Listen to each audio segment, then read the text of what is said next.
Welcome to Riverwell, Holler. I'm Miss Lori, and this is Mr. Brown. We live in the hills of Arkansas. We love the Lord. We love to cook. And we love to eat. We love to garden. We live a sustainable life. And every once in a while, we like to dance.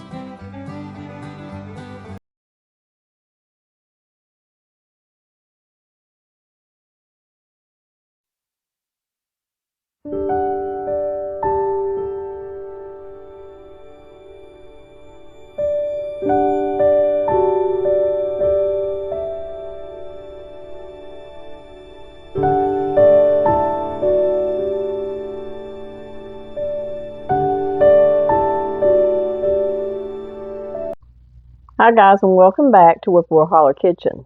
Today we're going to be canning up some more beans. Now, if y'all been with me a while, y'all probably have watched some of my videos of canning beans. And it's one of the easiest things you can do in the pressure canner.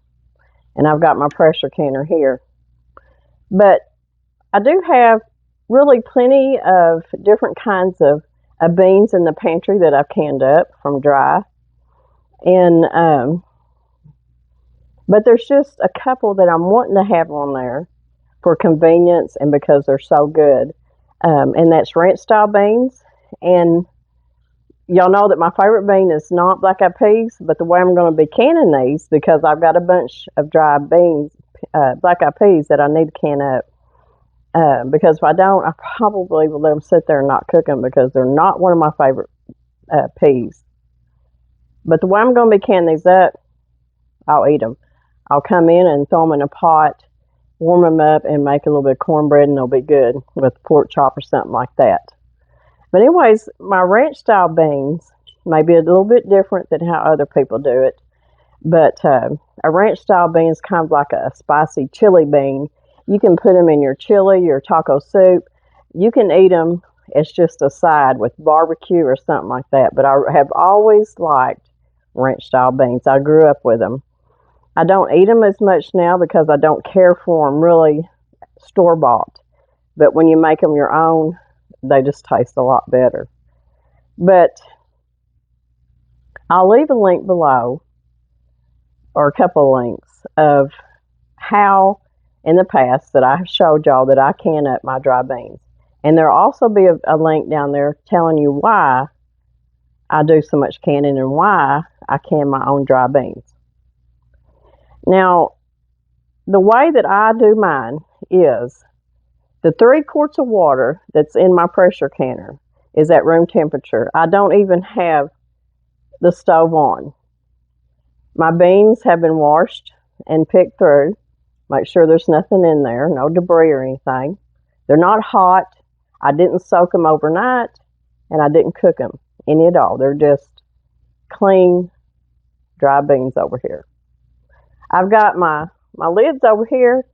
I didn't put them in no boiling water, but I do put them in some vinegar, room temperature, maybe just out of the tap, kind of warm water, and they're in here with a little bit of vinegar. Do you have to do that? No, you don't. There's some people that do go ahead and put their lids in the hot boiling water. I don't do that anymore. I've got my rings here. They're clean, ready to go. My jars, y'all seen that I washed them up good. I made sure there was no cracks or anything up here in the lip or underneath because I have had some crack that I didn't realize, and as they were pressure cooking, I mean, there can just be a hairline fracture, and that it'll bust right in your canner. And I'm telling you, it'll just ruin your whole day when that happens. But I got my spices here. I've got everything I need here. I've got a half a cup. I've got my debubbler. I've got it all here, and I'm ready to go. Now, this is a really easy thing to do. And a lot of y'all have watched me and seen how easy it is to can up your own dry beans, and they're so good when you do them yourself. But I'm going to go along here. I'm going to do about 9 pints of the ranch style beans. There may be even closer to 10 pints because I think I was short on my black eyed peas. So there may just be 8 pints of black eyed peas. and 10 pints of ranch. I don't know how that's going to work out yet. What I'm going to do is my jars are not hot. Everything is at room temperature. And once I get these filled, my water that I will put in here will be at room temperature. It won't be hot water. The water in here is not hot. And I'll explain all that to you when I get everything in here and we get them in the pressure cooker. I'm going to take a half a cup of my Pintos and we're going to fill up our jars. Now, really and truly, when you're doing something like a ranch style bean, or you just want some kind of a spicy pinto bean, a bean, you can season this up really the way that you like. You know, if I'm on here showing you how I like to do it and the way that I think it tastes good, you can adapt your own taste to it. You can maybe put a little bit of less of this in it or a little bit more of this in it, you know. But to me, there's just hardly anything any better than canning up your own beans. My pantry is full of pinto beans, black beans, red beans, lima beans,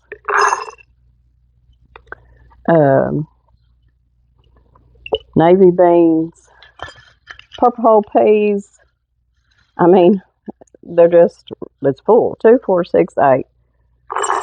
Okay. I'm going to wait just a minute. I'm going to go ahead and do my black-eyed peas.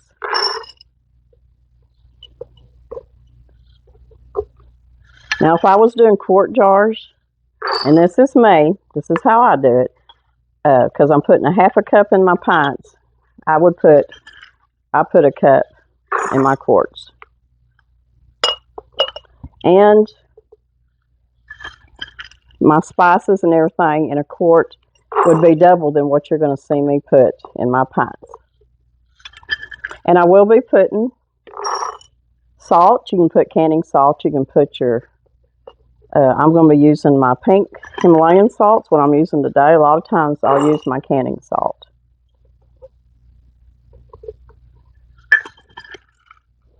But I can get 18 pints in my canner. So that's what I'm going to be doing.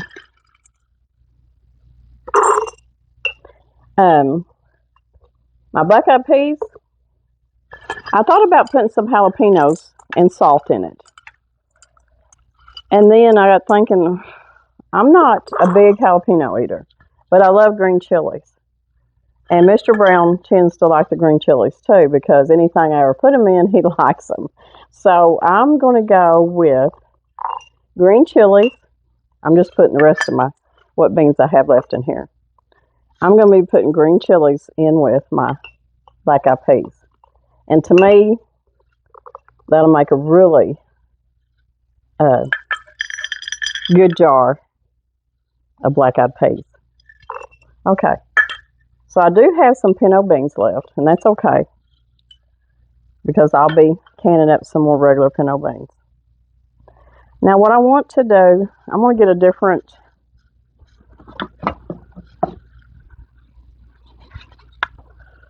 funnel here, because that one's kind of driving me crazy. I usually use that on my quart jars. Now I got a bunch of spices here, and these spices I'm going to be using on my pinto beans, and this will be my ranch style beans. For pint jars, I'm going to put a half a teaspoon of salt, and I really don't need my funnel for this. A half a teaspoon of salt in each one of my jars. Now, if you feel like you don't want that much salt in your pints, you can put 1/4 of a teaspoon. So any of these spices that I'm going to be using today, you can cut in half. If you don't think you want that much spice. But to me, the half a teaspoon always does real well as far as taste. Canned beans last several years on your shelf, but I can tell you that I never have hardly any leftover canned dry beans left on the shelf from the year before. I mean, because that's what we eat. Anytime I'm making chili or anything that calls for any kind of beans, my baked beans or soups or anything, I go and open up a jar of my own canned beans. If I just want to come home and open up a jar of pinto beans and make me a little pan of cornbread, there it is. Or black eyed peas or purple whole peas, there they are. You know, we always, a lot of times, want to go for convenience. And there's nothing wrong with that. But sometimes if we can do this for convenience, and you know that, this is your own canned beans, it just makes you feel that much better. I'm going to put in a half a teaspoon of oregano. And this is just a regular, this is out of my garden, and I forget, but I know it's not a Mexican oregano, and I wish it was. I would rather it be that for my beans. And we're going to put a half a teaspoon. If you don't want a half teaspoon in it, put you a fourth a teaspoon. And that's what's going in here, but not in my black eyed peas. Right here, this is from Thrive Market, and I haven't been putting all these in jars because I can tell you, I don't have room anymore for a bunch of little jars. My pantry's full. Every shelf is so full of jars from me trying to put everything up. These are really convenient. I have them up here in a basket. These are from Thrive Market. And they just kind of fit down in that basket back behind each other, and I can put quite a few in that basket. So anyways, this is paprika, and I'm going to put a half a teaspoon. If you think that's too much, put you a fourth a teaspoon. Now, I know some people say, well, why don't you just make you a mix and, put all your different seasonings and spices, make you a mix, and you only have to put, so much in each jar. And this is the problem I have with that. That's a great idea. But to me, you don't get the same amount of each spice if you mix it all together in each jar. So I would rather take the time and put in the same amount that I know that I want for each jar. Okay, we put our paprika in there. Now we're going to put a half a teaspoon of roasted garlic powder. If you just have regular garlic powder, that's fine. I usually go for the roasted. I just think it has a little better taste, but just regular garlic powder will work just fine. If you just want a fourth a teaspoon, just put a fourth a teaspoon. So we have our oregano, we have our paprika, our garlic powder. I don't know why I've got two garlic powders there, but I do. Now we're going to put, let's see, I forgot my onion powder, so I'll have to go get that. I haven't opened up my cumin yet either. Thrive Market has some of the best tasting spices. They're organic. They're not expensive. So we're going to put a half a teaspoon of cumin in the pinto bean jars. You can put a fourth. And like I said, these beans just make a really good chili. Because you already got that, you're already going to have a little bit of a chili sauce in there with your beans. So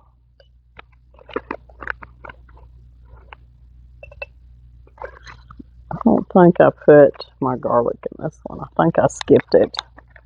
We're going to hope so. Okay.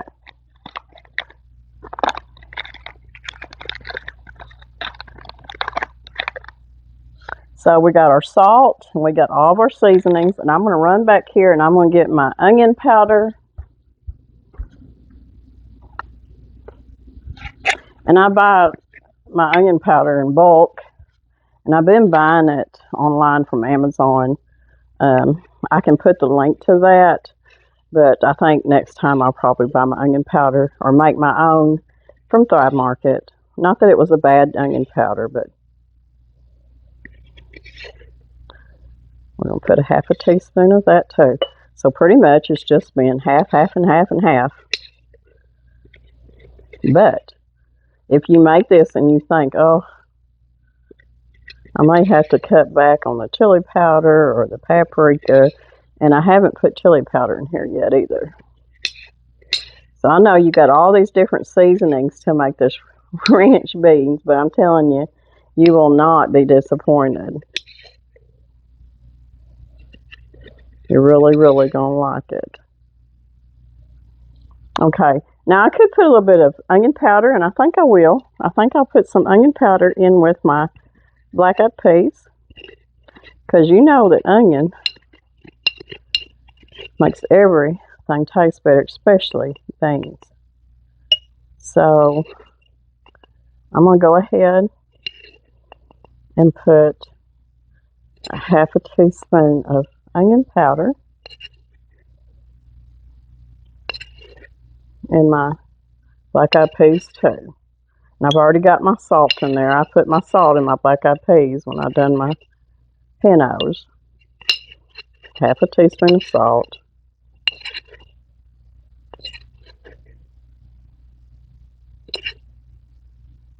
And really and truly, if you wanted to put any kind of other seasoning in with your black-eyed peas, you could. I'm going to go over here and get my chili powder that I forgot to bring over there. I always stand here and look thinking I've got everything. It seems like I never do. I get close. Okay, now we're going to put half a teaspoon of chili powder.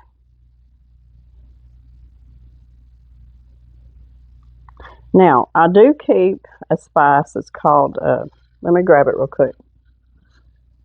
It's from Thrive Market, but you can order it pretty much off any place. It's Harissa Spice Blend.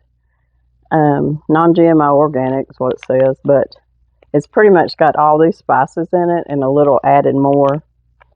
But, so that would also be a good thing if you didn't want to go through all this and just wanted to use, you know, this one spice blend and fill it. But tell you the truth, I don't really know if I guess a half a teaspoon of a spice mixture would probably be enough. Not sure. That's why I like doing it this way, so I know how many spices I'm really and truly getting in my beans. So I'm going to finish putting my chili powder. I won't overdo it here. And my pintos. Okay. So we got all of our spices, our salt, and our beans. And if you don't want salt in your beans, you don't have to. That's not a necessity for canning your beans. If you don't need that little bit of salt, don't put it in there, because it'll be fine. Now let's see, the other thing I'm going to do before we add our water is I'm going to put my green chilies in my black-eyed peas. And I need to see, this is a 1 teaspoon. I'm pretty sure that for me, Mr. Brown, I'm going to do a heaping teaspoon in each black-eyed pea. And you could put it here with your ranch style. And if I have any left, and I'm sure I will, I may just throw them in there. You just never know about me, because there ain't no way that these beans could be bad with green chilies in them. But the thing of it is, I can handle green chilies better than I can handle jalapenos. I love green chilies and everything. So you know what? We're going to put them in here with our ranch style beans. But you could replace the green chilies with jalapenos. That's just up to your taste and your desire of what you want in your beans. And these ranch beans will be so versatile in your cooking. So there you go. Now, what I'm going to need to do is that I'm going to get some room temperature water, and we're going to start filling our jars up.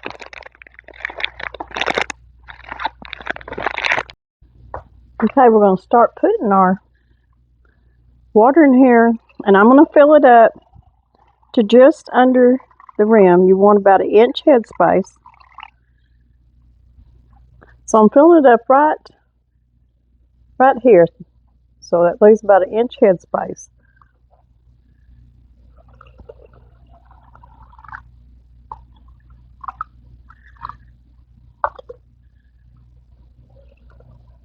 Now, a lot of people that live in town will use filtered water because your town water usually has chlorine and I don't know what all in it. We do have a well, but I also do filter the water when I'm canning. Either that, if I don't filter it, I'll use bought filtered water for canning. Now, as far as my pressure canner, I just use it out of the tap, and I've also got a little bit of vinegar in there with it too, and that'll help it from my jars being so spotty because my well water has a lot of lime in it. So I'm going to get some more water in here and finish filling up my jars. Okay, now we're going to take our debubbler, and I'm going to do my buckeye peas first. I'm just going to run my debubbler kind of up and down like that, kind of get it stirred up a little bit, plus get any air bubbles that might be in there. And they're usually not too bad with dry beans.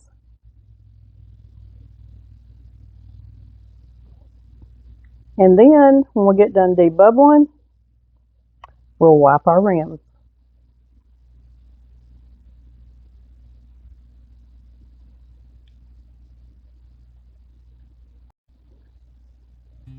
Now I'm going to just finish wiping my rims.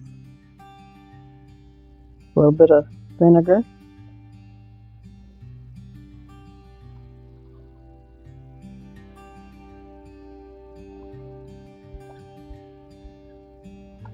And now we're going to put our lids on.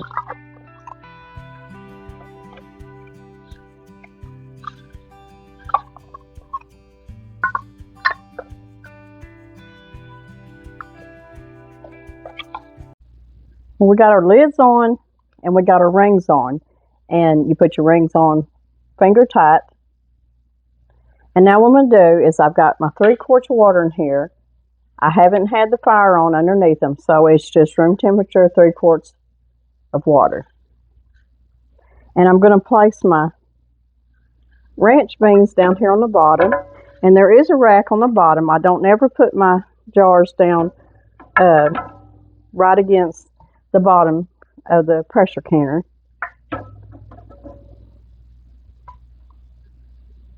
You know, somebody asked me one day how long my pressure canners last. And that's all going to depend on how much you use them, how good you take care of them, you know. And anything can go wrong with anything you buy. It don't matter. There can be a flub up and something happen. But they do, these Presto cookers, which my grandmother used, last for many years. And she canned a lot of stuff.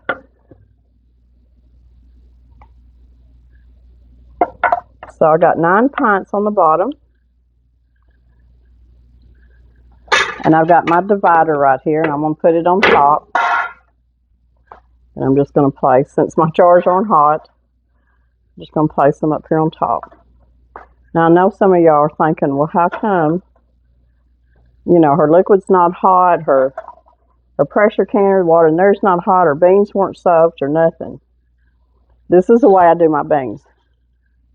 And it's always worked out so good. When you get all your beans in here,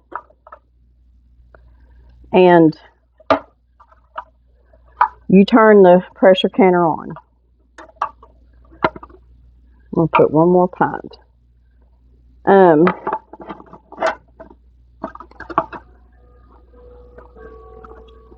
Everything's going to start, because it's all at room temperature, it's all going to start coming up at the same temp. if it does right. If you put hot jars in cold water and try to bring it all up, you're going to cause liquid to siphon out of your jars. You can cause breakage. Now, main reason that I do it this way is because my beans turn out good this way every time.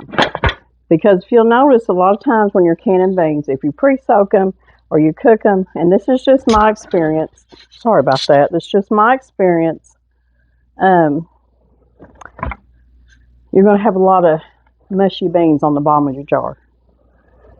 This way, I have really good product come out, really good beans.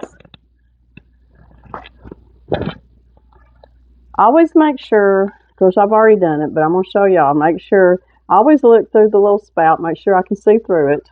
Make sure everything's good and tight. Make sure your rubber seal is on there good. And you want to line up the arrow. My arrow, you can't hardly see it anymore. Here it is. I've turned it around again. Here we go.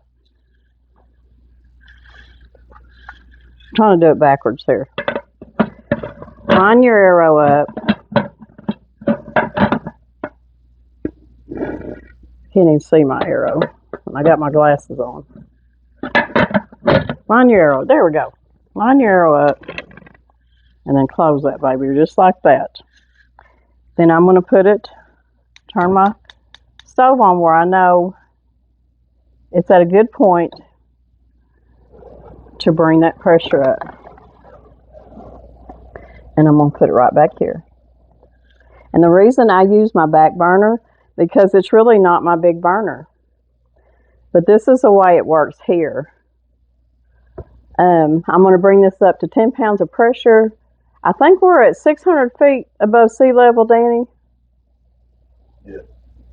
And at 10 pounds of pressure, sometimes it still is hard for me to elevate it. And it'll still, even though I've turned it down and tried to regulate that gas flame, it still wants to sometimes get up to 15 pounds of pressure.